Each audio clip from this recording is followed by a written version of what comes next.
तो दोस्तों, क्या होगा जब कलयुग का अंत निकट आएगा? क्या कलयुग का अंत इतना भयानक है? क्या होगा कलयुग के अंत में? कब होगा भगवान विष्णु का कल की अवतार? कैसे करेंगे कलयुग का अंत? कितने साल बाकी है कलयुग का? इन सभी सवाल का जवाब इन वीडियो में पूरी डिटेल में जानेंगे, जो आपने कभी चुना भी नहीं होगा।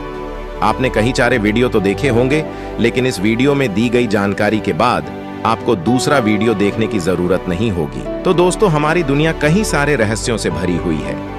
हमारे वेद पुराणों में 4 युग का वर्णन किया गया है, जैसे कि कलयुग, द्वापर युग, सतयुग और त्रेता युग। अभी चौथा और अंतिम युग कलयुग चल रहा है। एक युग के अंत के बाद दूसरा युग शुरू होता है, जहां एक तरफ युग का अर्थ होता है एक निर्धारित संख्या के वर्षों की काल अवधि, जैसे कि दिन के बाद रात होती है, वैसे ही एक युग के बाद दूसरा युग आता है।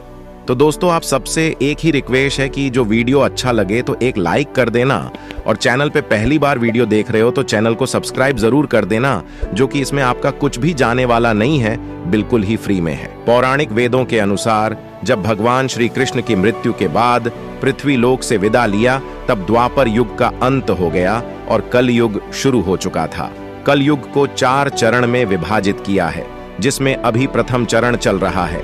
पृथ्वी पर कलयुग का इतिहास 4,32,000 वर्षों का बताया गया है, यानी इसमें से 5,125 साल कलयुग के बीत चुके हैं। कलयुग का अंत कब होगा, कैसे होगा, इसकी कोई निश्चित भविष्यवाणी नहीं है, लेकिन ब्रह्मवैवर्त पुराण में कलयुग की समाप्ति का जिक्र मिलता है, जिसमें कई तरह की बातें बताई गई हैं। उसमें स्पष्ट रूप से कहा गया है कि कलयुग में व्यक्ति की उम्र बहुत ही कम हो जाएगी। 16 वर्ष की आयु में ही लोगों के बाल सफेद हो जाएंगे और वे 20 वर्ष की आयु में ही वृद्ध हो जाएंगे। भगवान नारायण ने स्वयं नारद को बताया है कि कलयुग में एक समय ऐसा आएगा जब सभी पुरुष स्त्रियों के अधीन होकर जीवन व्यतीत करेंगे।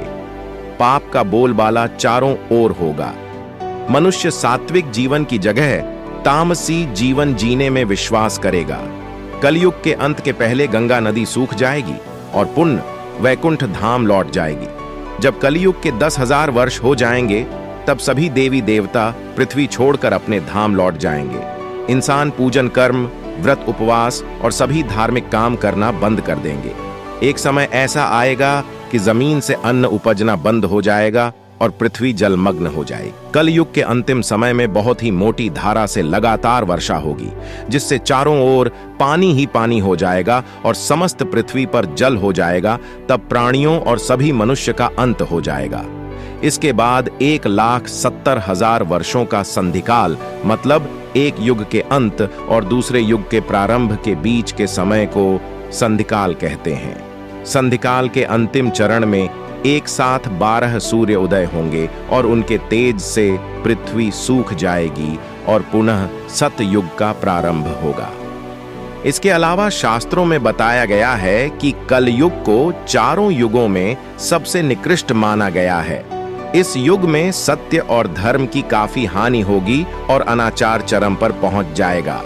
इस दौर में मानवता की रक्षा के लिए भगवान विष्णु कल की अवतार के रूप में धरती पर आएंगे। भगवान विष्णु का 10वां अवतार होगा, जो कल की अवतार के रूप में होगा। यह अवतार 64 कलाओं से परियुक्त होगा। भगवान विष्णु का जन्म उत्तर प्रदेश के मुरादाबाद जिले के पास स्थित संभल गांव में होगा।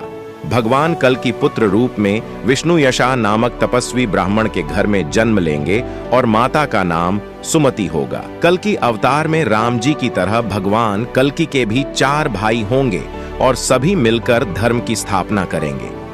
भगवान कल्कि का 2 विवाह होगा। उनकी पत्नियों का नाम लक्ष्मी रूपी पद्मा और वैष्णवी रूपी रमा होगा। अग्नि पुराण में भगवान कल्कि अवतार के स्वरूप का चित्रण किया गया है।